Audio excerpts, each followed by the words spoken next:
Welcome back, everyone. This is Journitis bringing you Feed the Beast 1710. Today we are starting on episode 49, and I am starting this episode by admitting to being a doofus. I made a mistake, a very, very basic mistake. I said that I would make all the puzzle pieces in between episodes, and I went to make the puzzle pieces between episodes, and I don't have any ender plant seeds.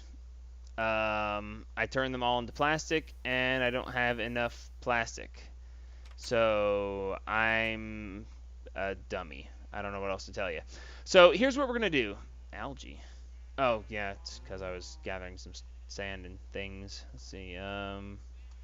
Growing stuff. Sure, why not? So the problem that we have is that we need to now get some ender plant seeds, but we don't really have an easy way to do that. Well, we do. We're just going to have to build something to do it with. So we're going to go ahead and make ourselves some pieces for a smeltery. Alright, so we got this going. We'll go ahead and put this over here and let this be cooking up. Now, I haven't made the smeltery yet, and I know episode 49 is an awfully long way in to make a smeltery. The truth is, I didn't actually intend to make the smeltery at all. Everyone starts with Tinker's Construct. Everyone always makes the smeltery as the ore doubling thing. And I will admit that their stuff is really good. It is. It's inarguably good. But I figured I'd stay away from it for a little while, or altogether, just because. I don't actually have to build a smeltery for anything, but I need to be able to get some more ender plant seeds, and this makes this a necessity. So now it's necessary, and we're going to do it. All right? So let's see. Those probably don't have a place. Nope, they don't. Sweet. Oh, wow. We are. Oh, wow. Yeah, we have got to get some better storage options here. If we get enough done this episode, we will be doing some applied energistics works tomorrow for the ultimate in that kind of thing. So I'm going to go ahead and break this wall open right here. Because I don't really need to do a whole lot with what I'm going to do, I'm not going to do a whole lot with it. I'm going to make a very basic smeltery. Okay, now it's actually very interesting that I'm going to do this way because the smelteries used to have to be a specific size, but they no longer need to be so specific. They can actually be various sizes. Specifically, I'm going to build one that is very small. I am going to build one that is literally that big. Except that I'm going to keep that part open. I need a piece of glass. So when you're making the smeltery, you have to make grout, as you just saw. And grout is, of course, only sand, clay, and gravel. And you cook that up, and it makes seared bricks. Okay? The seared bricks are then used for crafting purposes, and you would normally turn them into seared brick blocks that you use to build the smeltery. Okay? But since we don't need to make these because every village has one apparently in this pack, I don't need to make those blocks, so I don't need to make as much of these. We're going to need one of these, though, and this is the smeltery drain used to extract fluids from the smeltery. Alright, the other thing we're going to need is a smeltery controller, and this is going to be the main block that you interact with. And then we're going to need a tank to hold lava, just like this, and that is what you put the lava in to supply the melting for the tank itself, for the smeltery itself. Okay, so we're going to go ahead and put the tank here, and we're going to put the controller here. Now, you know that you have formed a proper smeltery because it actually has fire in the window here, okay? You don't normally get that fire there if you haven't formed the smeltery correctly. Okay, so you need one block in the center, one space below, and now if we right-click here, we have one space. This is the smallest possible smeltery you can make. Okay, but we're going to go ahead and bump this up just a little bit because we want to be able to do stuff with the smeltery. And like I said, we don't really need to do a whole lot with the smeltery, but, you know, I've got the stuff, so we'll go ahead and bump it up a little bit.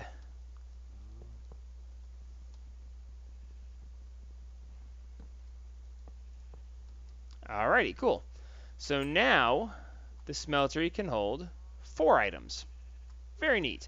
And like I said, this can go on for quite a ways, as there's no specific size restriction. You can build it to the sky if you want to. but we're not going to. Alright, so cool. Oh, wow, I forgot I left that on. I was making some lava ahead of time so that we would have it. And, yeah, we made 76 buckets, and we are completely out of power. Well, it's a good thing those things had quite the backup. Alright, let's see. Well, actually, we can just take this out of here.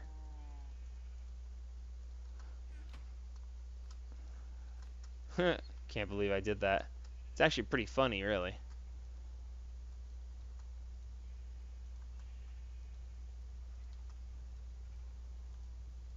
Alright, cool. So now we have that.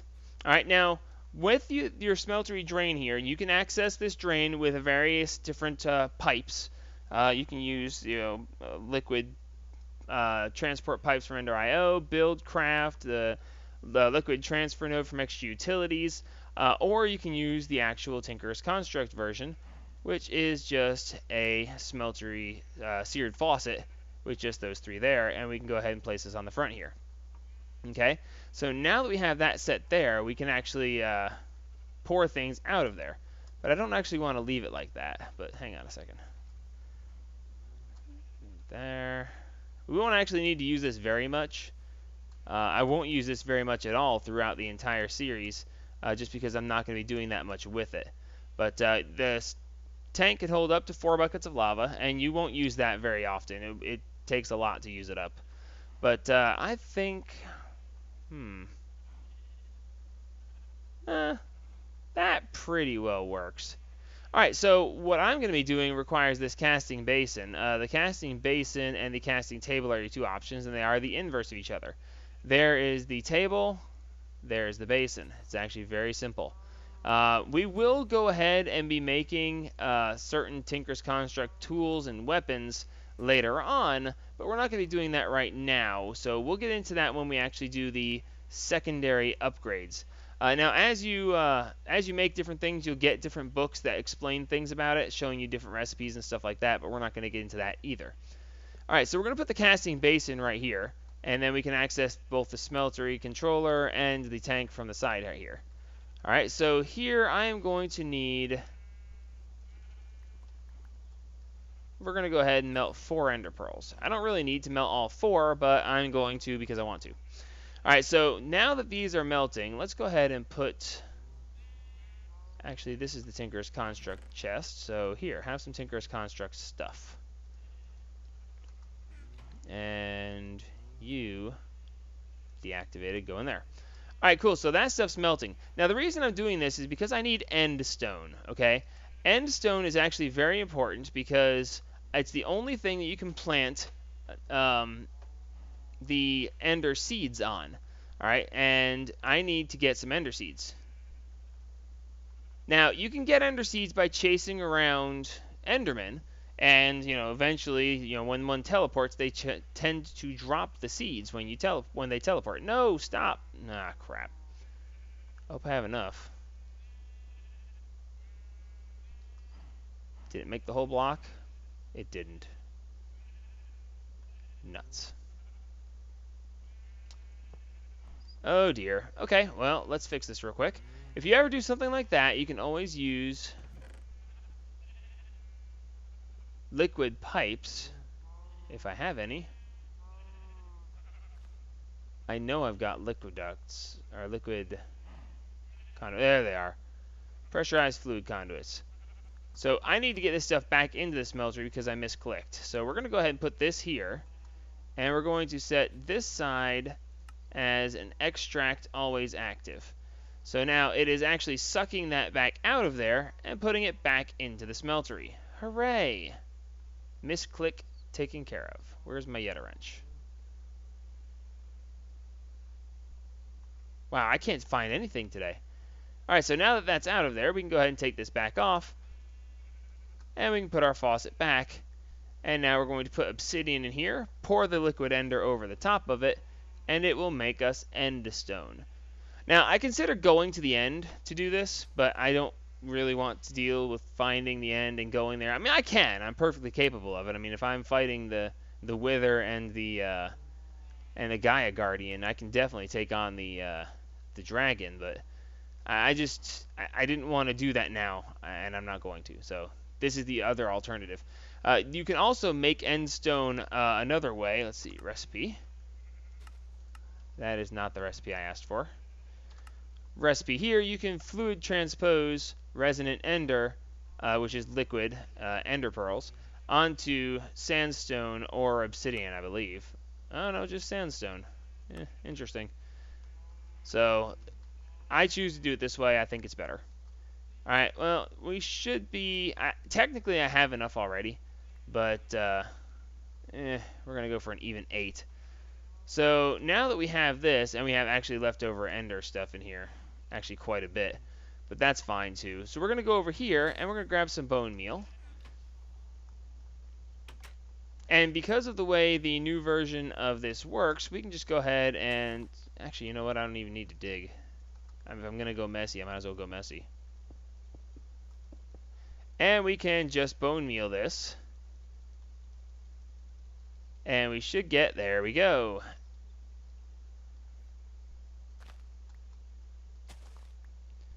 And we wind up with ender plant seeds. See, isn't that nifty? When somebody is, you know, completely stupid and runs off without any ender plant seeds, then you can do this to get yourself some. Or you can go running around chasing endermen. I don't recommend the latter. Alright, so give me just a second. I'm going to get some more ender plant seeds going here. And then I'm going to take the... actually, you know what? I'm just going to do that instead. I should have enough now. Let's see. If I take these and turn these into plastic, don't I have the other ender plant plastic here? Yeah, I've got 13 out of 16 here. So yeah, I've got enough to do that. So let's go ahead and toss these in here. And this will get us some ender plant seeds growing in here. Alright, so let's see.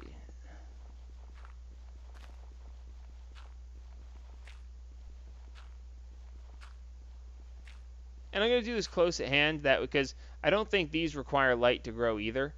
And so I'm going to have to come in here and break them loose from time to time. But by leaving this like this, we will have these added to the list of plants that are going to be showing up in here. You know what? While I was here, I should have knocked those fire plant seeds loose. I'm going to.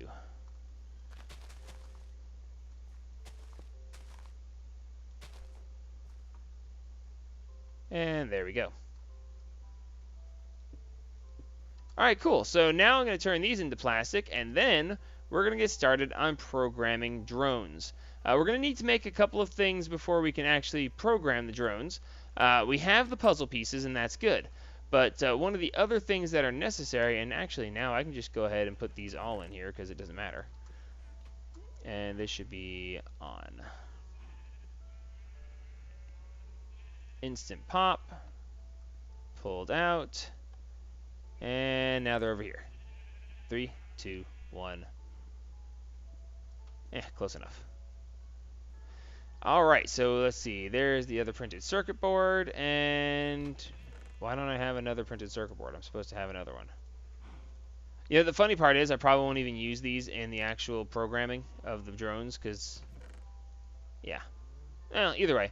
So let's see. Before we can go forward, we're going to need a couple more things, and it's going to be from Pneumaticraft, so... Alright, so when you're programming the drones, one of the things you have to be able to do is give the drones a area for them to go to and work in, and areas for them to you know, stay in and such. So we're going to need to make ourselves a couple of GPS tools. There they are. And the GPS tools are actually very simple. It's just some fire plant, plastic, diamond, and redstone. So we're going to want 2 of these. I can technically do it with 1, but it's a lot easier if you work with 2 of them. So 8 fire plants, plastic. Do we have 8? Yes, we do. 8. And we're also going to need some redstone torches, which we don't have. 2 diamonds, 2 panes of glass, and 2 redstone torches. That's not the right one. Oh, well. Not exactly where I intended to be, but whatever. This is also why I have to get applied energistics going. It'd be so much easier to be able to pull from the system. Alright, so yeah, that. Okay, now we just need the panes of glass, which are not in here. They're actually in the machine parts. Yep, definitely got to get this going. Alright, cool. So now that we have this, we can go ahead and make our 2 GPSs. And now, when we program our drones, we can actually tell them where to go and what to do. Now, for the purpose of this, I'm going to go ahead and take this stuff outside. I want to be able to do the basic explanation of this outside so you guys can see it easier and not have to worry about specific things. Alright, there's my dolly. Hello, my baby. Hello, my dolly. Actually, I think it's darling. Maybe it's not. I'm not sure now. I forget. Either way, so let's get this set up, and we'll be back in just a second to get the basics of drones programming started. Be right back. Alrighty, so I've got everything ready now. Well, mostly ready anyway. And what we're going to do is I brought an extra chest out here because we're going to do a couple of very basic programs because we just don't have time to go into too much in depth as to what this can do. Okay, we've got the programmer and we've got our puzzle pieces. Now we don't need the puzzle pieces themselves right now, and we have the drone, of course. Okay, but when we go ahead and right click on the programmer, it's going to give you this interface. Okay, the drone goes in this slot up here, and over here you have different puzzle pieces. In this case, we have 10 pages. Now, when you're programming your drones, you have difficulty settings. Okay. Difficulty settings are basically there to if you want to do some simple programming, then set it to easy.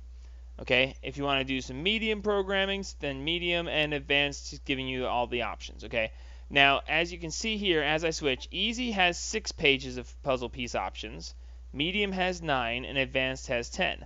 Okay, so depending on how in depth you want to go, or how able you are with this, you probably want to stick to easy at first. But if you're really good at it, you can go to advanced and do all kinds of crazy stuff. With these drones, basically you can program these drones to play the game for you. You could stand here at the programmer and say, I'm going to do the rest of the game, and this is going to do it for me.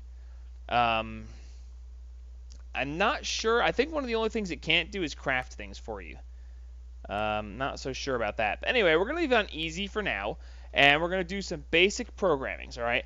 So I'm going to go ahead, and we're going to make a very basic program to start out, all right?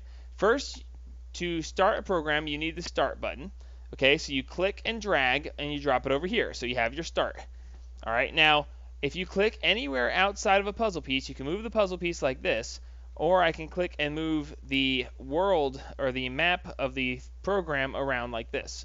All right, and that makes it so you can have all kinds of different size programs. All right, so we're going to do a start, and we're going to go ahead and find a puzzle piece that is place. Let's see. Here we go. Export to inventory, import from inventory. All right. So basically, what you want to do is you want to fit these together. So we're going to do an import from inventory, and we're going to put this on here so that this attaches right here, just like a puzzle, onto here. Okay? Now keep in mind we're programming a drone to do something. Alright, so we're going to go ahead and have the drone is going to start, and it's going to import from an inventory. Now, it doesn't know what it's going to import or where from. Okay? So if we right click here for options, it will give us what side of the inventory we want it to access. If you can leave it accessing all of them, or for some of them, if they have specific sides only that can be accessed, then you need to make sure that accesses the correct side of the inventory. All right, chests can be accessed from any side, so we're going to leave this and all of them checked. Okay. Now the show area button is not useful at the moment because we don't have an area that it's going to be picking stuff up from. So for that, we're going to need an area an area puzzle piece. All right, so here the area, and in the area we're going to right click here, and now it wants to know where is it going to pick items up from. So here we have import from an inventory and the area that you want it to import from. Okay, and this is where the GPS tools come in. Alright, so we're going to use this GPS tool, and we're going to shift right click on this chest. Now, if we just right click, it just opens the chest, so that's why you got to shift right click. Now, I don't know if you guys noticed that just then, but if we right click here, it shows that little yellow block in there, and that's showing that that is a selected thing. Don't right click your GPS tools, even if it's just on the programmer. Sometimes they accidentally take that as where you want them to be set to, but otherwise it's okay. Alright, so in the area, we're going to right click on the area, and we're going to select GPS 1, and you can shift right click this here, or shift left click this here, and then hit escape to back out. And then here, we're going to shift left click the same one, and we're going to back out. Okay? And there's a different set of area types that you can fill in. In this case, we don't need an area because it's just one block. Alright, so now when we click show area, we can back out here, and when we right click this, you can see that it is now green. Okay, it's showing green because that is a selected area for this thing. Okay, so now it is going to start, go to this chest, and import from that inventory. Now we're going to go ahead and put this one, export to inventory, and we're going to leave this on here, and we're going to go ahead and put the area on here as well. Okay, and then this area, we're going to go ahead and do this one. All right. So when we right click on here, stop showing area. Huh. It's a different area thing. It should have done differently. Either way, we're going to use that one, and we're going to use this one again because, again, it's the same spot. All right, and now we should be able to show area here, and when we right click here, we can see that we have a green spot in there. All right, cool. So now we can stop showing area, and we can go ahead and say this is basically a finished program. Now, we don't have to stop here. We can actually do a little bit more than this. All right, let's see. We can use the item filter. Okay, so we're going to put the item filter here, and when we right click this, it's going to let us choose what we want to be moved from place to place. In this case, we're going to go ahead and use the Terra Shatterer, because why not? All right, so when we right click here on the item filter, we're going to ignore metadata. So right now it has used metadata or damage values. We don't want to use metadata or damage values because it's just going to be the Terra Shatterer.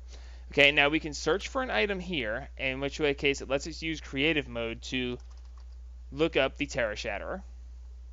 And we can go ahead and say the Terra Shatterer of A rank.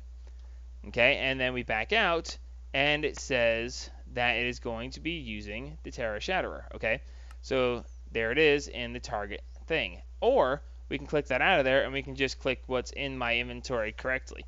Okay, because mine is enchanted, and that one wouldn't have been. Now, if we look here, we can actually say use NBT. Now, NBT is what is the type of data that it stores your enchantments on.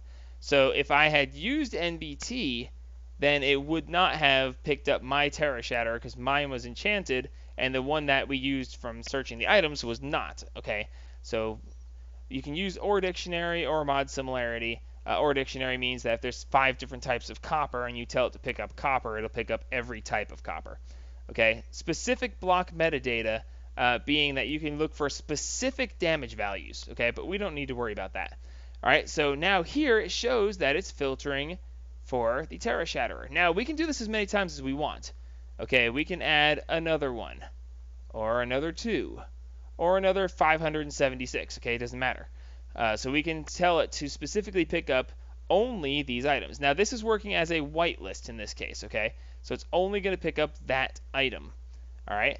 So now we have it set up to start, import the Terra Shatterer only from that chest, and then export it into the gold chest. So now let's put the Terra Shatterer in here just for fun, and we're going to click this to export the program to the drone. Now it says here that you can't do it yet because we don't have the stuff. Here, watch. See, it says required programming puzzles. Now it shows you here what puzzle pieces you need. All right, so if we click this, it's actually not going to work. Oh, that's new. It pulled the puzzle pieces from the inventory adjacent to it. I didn't even realize it could do that. I mean, when you right-click this, you can import directly from the pieces next to... I had no idea. So now when we look at the drone, it shows it has the 4.5 bars of pressure, and that it's carrying those specific puzzle pieces. All right, so now we can go ahead and put this thing out and make it work. So as long as it has pressure, we can right-click this in the world and get to work. That quick. Pull it out of here. Put it back in here. And it says, hey, hey, no, that's supposed to be over here.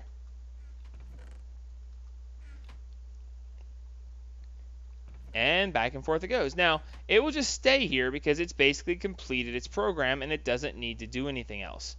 All right, now I need...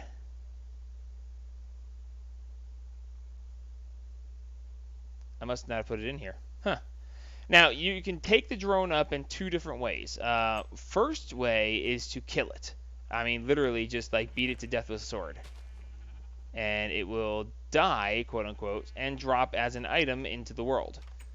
Okay, the other way is to hit it with the pneumatic wrench. Yeah, let's right click.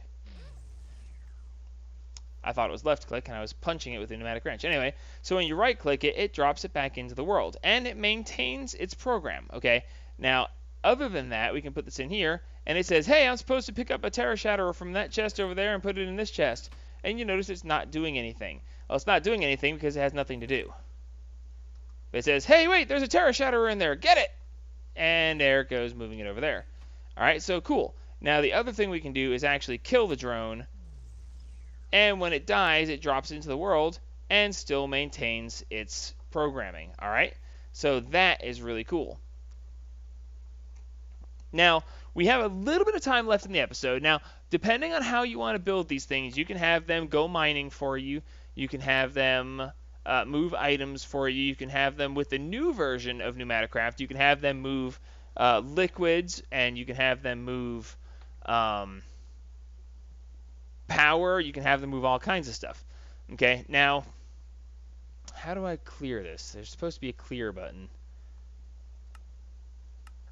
Well, I guess we can just drag the whole thing over and bloop, deleted. All right, now, if you have deleted this and you want to get it back, okay, you can take the drone, put the drone in here, and you can click the top button, which is to import the program into the listing. Now, it's still in the drone, but it does put it back over here. So you can work on multiple programs at once, and the drone actually saves it for you. So, I mean, I can delete this, import it, delete this, import it, as much as I want to. And I can modify this as much as I want to make it as advanced as I want to. All right, so I'm going to cut right here, and I'm going to write a program to do something cool, and I'm going to use both drones, and we're going to do something really cool to close the episode. Now, keep in mind, we're going to use this pretty decent bit, I would think, throughout the rest of the series. I'm going to use this instead of any kind of turtles or anything of that nature. I like these guys. They're cool. All right, so give me a minute. We'll be right back. I got to make a couple of items, which I'll show you about those here in a minute. And I also need to write a program to do something really cool. So we'll be back in just a second. Alrighty, now here we are, and we're going to go ahead and go in the charging station. These drones are not both charged up. This one's got 4.6 and this one's got 4.3, so we're going to go ahead and let this one charge up the other 0.3 bars. It really won't make much of a difference, but we're doing this for a reason, and I want to show you. Okay, one of the things that you can do with drones is when they're in here, you can click this INV button, which lets you see the drone's inventory. Okay, and you can fill him up with all kinds of good upgrades. Okay, now depending on what you're going to use them for, will determine what you want to do here. Okay. The security upgrade makes it so that the drone will be able to fly through water. It doesn't actually fly through the water. When the drone gets close, the water blocks or lava blocks or any liquids are just displaced as the drone comes through. Okay, otherwise the drone can't get in water. It either bounces across the surface or drowns. I don't remember which. But this will basically make it so it can move around with water around. We don't need that for what we're doing, but it's good to know that it can happen. The other thing, the volume upgrades. The volume upgrades basically make it so you can hold more air at lower bars. Now, the drones can hold 10 bars, but you're very rarely going to give them all 10 bars. So you can make it so that they can hold a higher volume of air at the same pressure, therefore make them work longer without having to recharge. Okay, speed upgrades. Okay, you can use 10 speed upgrades maximum, and it increases them by 10% speed, movement speed. I took up all the upgrades that I had, and I split them up. Basically, we're adding 6 speed upgrades because I'm putting 6 in each drone. The dispenser upgrade has to do with picking things up. It basically makes it so they can carry more items, more liquid, or more energy. The item life upgrade, this is a very important one for what we're going to be doing. Okay, with the item life upgrade, the drone will auto repair. It basically gives it regen, okay? And you can have up to 6 upgrades. Oh, 6? I thought it was 10. Well, that's no fun. I don't think in the last version there wasn't a cap. You could actually put as many item life upgrades as you wanted in there, and you made it so they were basically impossible to kill. So, yeah. Up to 6 upgrades. Well, that stinks. So anyway, so now that one's got that one. Let me go ahead and go into this one. I already put them in here, but I put 10 in here because I didn't read. It used to be that you could do as many as you want, but not anymore. So yep, 6 and 6, that will work. And these guys are set. All right. So let me go ahead and, well, I guess these extra item life upgrades are wasted. Oh well. Nothing I can do about it now. All right, so now we can go ahead. Actually, as a matter of fact, I don't think I need these anymore either for the moment because we're going to have some fun. And is the sun setting? Yes, the sun is setting. Let me sleep through the night real quick. And you might notice that I happen to have... Oh, come on. Seriously? I don't want to do this at night.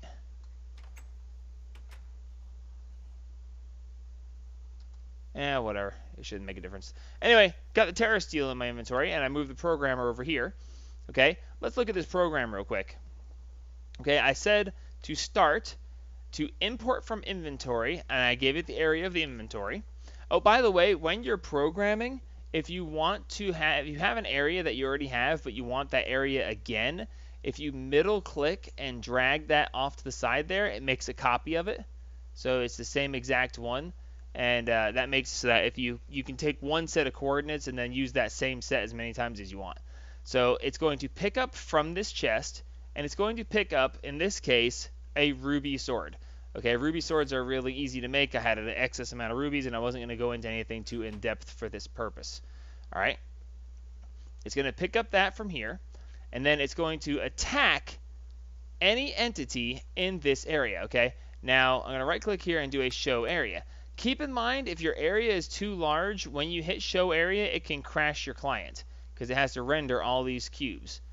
Okay, so any entity in that huge square area, the drones will take the sword, and when they pick up the sword, they will use that sword to then attack anything in this area. All right, I think some people might know where I'm going with this. After it kills anything in this area, it is going to pick up any items that are left laying around in this same area.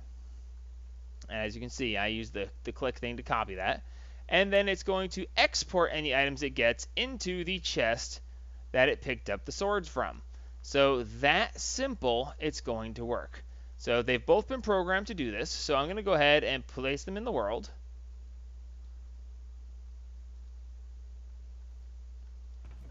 And what do you know? They're exporting the sword constantly.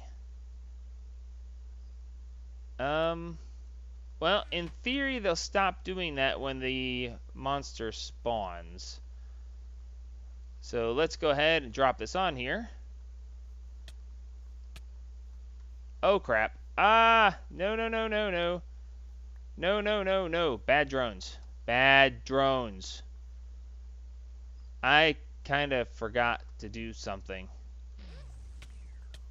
Do you mind? Well, I was right about them holding the swords. Oh my. Mistakes were made. It's okay. I forgot to tell it not to kill me. So yes, I need to put another filter on here. Right click for options. Oh, by the way, when you are doing this, if it is on the right side, it's whitelist. If it's on the left side, it's blacklist. So So, oh, actually, no. In that case, we need to move this. Sorry, I'm doing this wrong. Put this over here and tell them not to attack Gerenitis. Okay, now, they should not attack Gerenitis now. At least I hope not. Like I said, mistakes were made. Why didn't the Guardian of Gaia spawn? Did I do that wrong? Alright, so they got the swords. They do. And when I step into this area, you are blacklisted not to attack me. You are supposed to not attack me. Okay. I did something wrong here, and I'm not really sure what.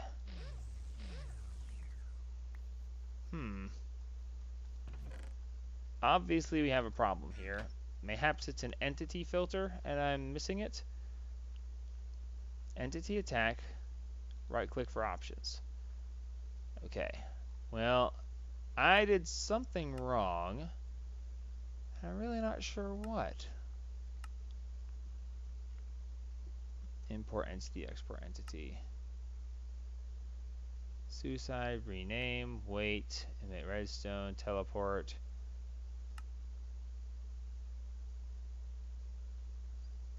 Huh. Okay. Right click for options. It's attacking. It's filtering.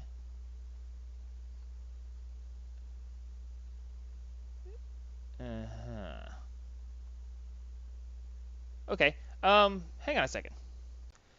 Okay, so yeah, they're attacking me because whereas I changed the text here to blacklist me as something to be attacked, I never exported the new program out to the drones.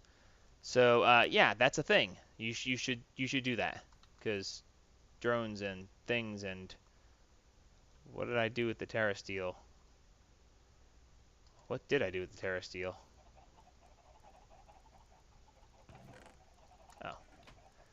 Oh, I know that. All right, cool. So here we go. Let's see. Put you down there, you guys down here. Go pick up your swords. Good swords. All right, let's do this. Come on, boys. There I am. It's a good thing it registers as a Guardian of Gaia and not me again. Because that would actually be hilarious if they're like, no, we can't attack that. That's you.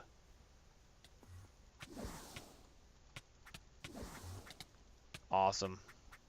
Take them down, boys.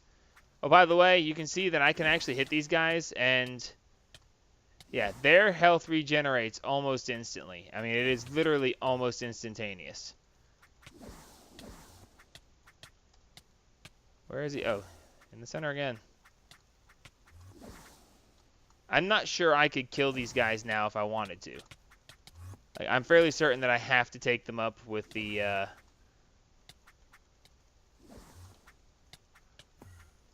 Where'd they go? Oh, he's teleporting around too much for you guys, isn't he? Did you guys get stuck on the barrier or something? Come on, boys. Get to work. Maybe this was not the best example to use for these guys, because this is a rather specific boss.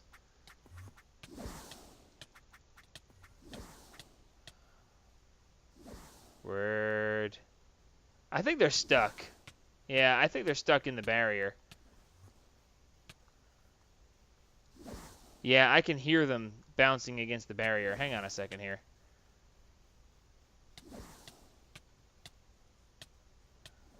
Oh, no, well, actually, if I take them up, then they're going to lose their swords. Okay, I chose a poor boss to show this on. That's okay. We'll just finish the boss real quick, and then they'll come in and pick up the items because the barrier will be gone by then. Give me just a second. I'm going to kill this guy. Or right as he's about to die, I'll come back. Alright, he is going down here as soon as I can find him again. But, dadgummit. Booyah! Alright, enough little things. Now, my drones. Well, there's one of them.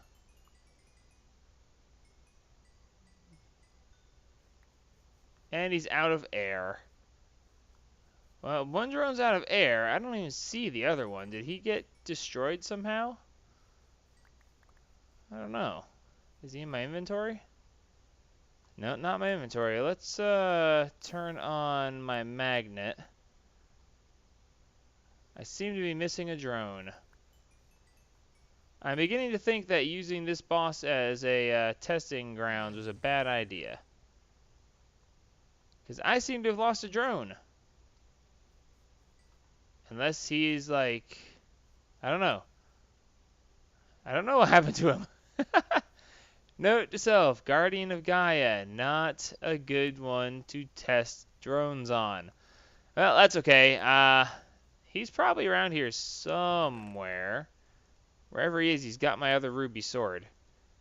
Not that I'm worried about the ruby sword. I'm actually more worried about the drone and the puzzle pieces, but I don't know what happened there. Okay, so yeah, don't use drones on mystical barrier holding bosses. Yeah. Well, he obviously didn't destroy. He might have despawned as an entity and then gotten lost that way.